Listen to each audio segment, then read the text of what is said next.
गरीब दर्जी बहू की घास की साड़ी और घर। देखो शालिनी, मैं बड़ी बहू थी जो दर्जी का काम करती थी। वहीं बाकी घर संभालने के साथ साथ शालिनी के दर्जी के में मदद भी किया करती थी। इन पांचों के पति सड़कों पर झाड़ू और मजदूरी करने का काम करते थे, जिससे यह मुश्किल घर के अंदर चली जाती है। अपने घर की इतनी न होती तो इतनी गर्मी में हमें ये ठंडा पानी पीना भी नसीब नहीं होता। जमीन ठंडी रहती है ना, इसलिए मैंने पानी के मटके रखना शुरू कर दिया था ताकि कड़ी से कड़ी गर्मी में भी हमें ठंडा पानी मिल सके। कल रात थोड़ी बहुत चैन की नींद नसीब हुई थी। वैसे ये कपड़ा गीला कर ओढ़ कर सोने का आइडिया सच में कमाल का निकला। अब तो मैं रोज ऐसे ही सोऊंगी। पांचों बहुएं हमेशा अपने ऐसे छोटे मोटे जुगाड़ से गर्मी से थोड़ा बहुत बैक लिया करती थीं। शालिनी देखो ना, मेरी साड़ी फिर से फट गई, इसे सिल दो। कितनी बार एक ही साड़ी को बार बार सिलकर पहनेंगे? जब से शादी हुई है तब से लेकर आज तक एक भी साड़ी नहीं पहनी है। वही 2-3 साड़ियों को सिल सिल कर ही पहन रहे हैं। अदिति इतना बोल ही रही होती है कि तभी उन्हें बाहर से साड़ी वाले की आवाज आती है, जिसे सुन पांचों में बैठ एक दिन झाड़ू बर्तन कपड़े कर रही होती है कि तभी अचानक जोरों से हवाएं चलनी शुरू हो जाती है। लगता है बहुत जोरों से तूफान आने वाला है। चलो जल्दी घर के अंदर चलते हैं। पांचों बहुएं जैसे ही घर के अंदर जाने लगती हैं कि तभी तेज आंधी की वजह से उनके घर की छत उड़ जाती है और साथ ही साथ उनके घर की दीवारें भी टूटकर बिखर जाती हैं। हे भगवान, ये तूफान गांव में नहीं बल्कि हमारी जिंदगी में आया। अब हम लोग कहाँ रहेंगे? अपने घर के टूट जाने की वजह से पांचों बहुएं बहुत रोती हैं। शाम होते ही इन सबके पति घर आते हैं और ये सब नजारा देख उन्हें भी काफी दुख होता है, जिसके बाद अब वो सभी सिर छुपाने के लिए जंगल की तरफ बढ़ते हैं और एक बड़े से पेड़ के नीचे बैठकर अपनी रात वहीं गुजार लेते हैं। जहाँ ये सभी लोग रहते थे वहाँ पर एक बड़ी सी नदी भी बनी हुई थी, जो तूफान की वजह से काफी गंदी हो गई थी, जिसे देख पांचों उस नदी की सफाई करते हैं। और ऐसे ही उनके आंसू जैसे ही नदी के अंदर जाते हैं तो नदी के अंदर एक सुनहरी रोशनी चमकती है और देखते ही देखते उनके सामने नदी की रानी बाहर आती है। कौन हो तुम?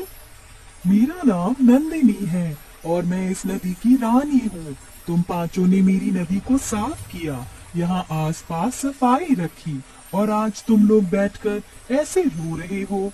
बताओ, तुम लोग क्यों रो रहे हो? उस रानी की बात सुन सारी बहुएं उसे सारी बात बताती हैं, जिसे सुन वो रानी पांचों बहू को अपने साथ नदी के अंदर ले जाती है। उस नदी के अंदर की जमीन, मछली घर सब कुछ घास का बना हुआ था। ये सब देख पांचों बहुएं बहुत हैरान होती हैं। ये सब हकीकत है या कोई सपना? ये सपना नहीं, हकीकत है। ये घास जादुई घास है जिसकी मदद से तुम लोग कुछ भी बना सकते हो और वो चीज बिल्कुल असली चीज की तरह ही काम करेगी। तुम लोग चाहो तो यहाँ से ढेर सारी जादुई घास ले जा सकते हो। नदी की रानी, आपका बहुत बहुत। पांचों बहुएं उस जादुई नदी के अंदर से ढेर सारी जादुई घास लेकर आती हैं और सबसे पहले उन जादुई घास से अपना घर बनाने लगती हैं। क्या इस घास से हम लोगों का घर बन पाएगा? ये मामूली नहीं जादुई घास है। नदी की रानी ने कहा था कि इस घास से बनी हुई सभी चीज असली चीजों की तरह ही काम करती है। क्या पता ये घास का घर भी हमारा असली घर हो। पांचों बहुएं कुछ घंटे के अंदर एक बहुत बड़ा सा घास का घर तैयार कर देती हैं, जिसमें वो पांचों अलग अलग कमरे भी बनाती हैं। साथ ही साथ वो बाथरूम और रसोई घर भी बनाती हैं, जिसमें घास का चूल्हा, घास के बर्तन और कमरों में घास का पलंग, कुर्सी। जादुई घास होने की वजह से सारी चीज असली चीजों की तरह बिल्कुल मजबूत हो चुकी थी। मुझे तो यकीन ही नहीं हो रहा कि हम लोग अपने घर के अंदर खड़े हैं, वो भी एक ऐसा घर जो असली घर से भी ज्यादा मजबूत और अच्छा हो। अब तो हम यहाँ आराम से रहेंगे। जादुई घास होने की वजह से हमारा ये घास का घर भी कितना ठंडा है। अब तो यहाँ हमें बिल्कुल भी गर्मी नहीं लगेगी। पांचों बहुएं अपने अपने पतियों के साथ आराम से घर में रहती हैं और ऐसे ही कुछ दिन गुजर जाते हैं। सच में अब तो हद हो गई है। मन कर रहा है ये बची कुची साड़ी ले जाकर फेंक दूं। क्या हुआ अदिति, तुम इतने गुस्से में क्यों हो? गुस्सा ना करूं तो खुशी के मारे नाचूं। उस दिन तुमसे साड़ी सिलवाई थी, देखो आज फिर से ये साड़ी फट गई। अदिति की बात सुन शालिनी के मन में एक ख्याल आता है, जिसके बाद शालिनी दोबारा उस जादुई नदी के अंदर जाती है और वहाँ से ढेर सारी जादुई घास लेकर आती है और अपनी सिलाई मशीन पर बैठकर कुछ घंटे के अंदर ही घास की बनी हुई 5 साड़ियाँ तैयार कर देती है। साड़ियों के बॉर्डर पर वो तरह तरह के फूल भी लगाती है, जिसके बाद अब जैसे ही पांचों बहुएं उस घास की साड़ियों को पहनती है, इस घास की साड़ी को पहनकर तो ऐसा लग रहा है कि मानो जैसे मैंने रुई की साड़ी पहन रखी हो। अब इन घास की साड़ियों में हमें बिल्कुल भी गर्मी नहीं लगेगी और हम आराम से रहेंगे। पांचों बहुएं उस घास की साड़ियों को पहनकर काफी खुश होती हैं।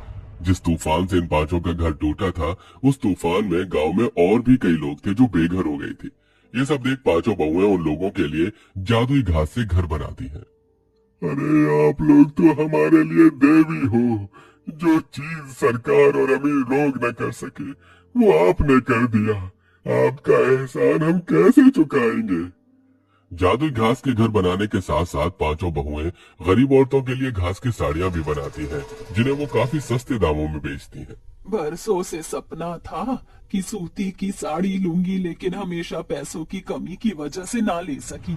लेकिन आज आपकी वजह से मैं रुई जैसी मुलायम साड़ी पहन सकूंगी। आपका बहुत बहुत शुक्रिया। जरूरतमंदों की मदद कर पांचों बहू काफी खुश थी। वो घास की साड़ी बेचकर थोड़े बहुत पैसे भी कमा लिए थे, जिनको अब वो बुटीक में लगाती हैं और बुटीक खोलती हैं।